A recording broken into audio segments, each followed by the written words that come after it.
सबैजनालाई स्वागत छ मेरो युट्युब च्यानलमा। आज हामी पिरामिडको टोटल सर्फेस एरिया र भोल्युम कसरी निकाल्ने भन्ने बारेमा पढ्दैछौँ।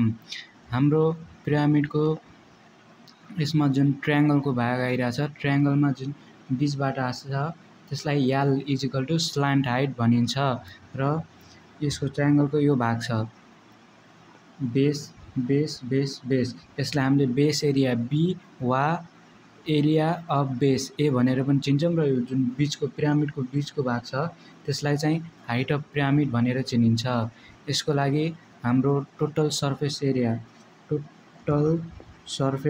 एरियाको फर्मुला चाहिँ equal to 2 plus a square. हाम्रो अरू फर्मुला पनि हुन्छ तर यो सम्झिनलाई एकदमै सजिलो 2a प्लस ए स्क्वायर वा 2 प्लस ए स्क्वायर भनेर एकदमै सजिलो हुने भएकाले यो फर्मुला हामीले सम्झिन्छौँ। र यसको भोल्युम चाहिँ a square height of pyramid divide by हाम्रो 3 हुने गर्दछ। र अब हामीले एउटा क्वेसन सल्भ गरेर यसलाई अझै राम्रोसँग बुझौँ। अब हामीले यो क्वेसनबाट टोटल सर्फेस एरिया पिरामिड र भोल्युम निकाल्न राम्ररी बुझौँ। टोटल सर्फेस यसको फर्मुला चाहिँ total surface area is equal to 2 plus a square. हाम्रो ए भनेको 12 र एल भनेको चाहिँ 4। 2 इन्टु 4 स्याम इन्टु ए 12 प्लस 12 को स्क्वायर, यो भनेको 2 4 जा 8, 8 12 जा 96 प्लस 12 को स्क्वायर भनेको हाम्रो 144।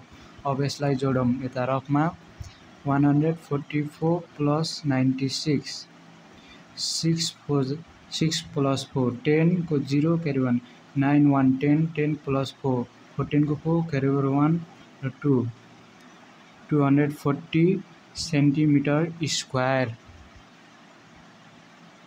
र अब यसको volume is equal to a square height of pyramid divide by 3। अब यसमा हाइट अफ पिरामिड भनेपछि 6 सेन्टिमिटर हुन्छ।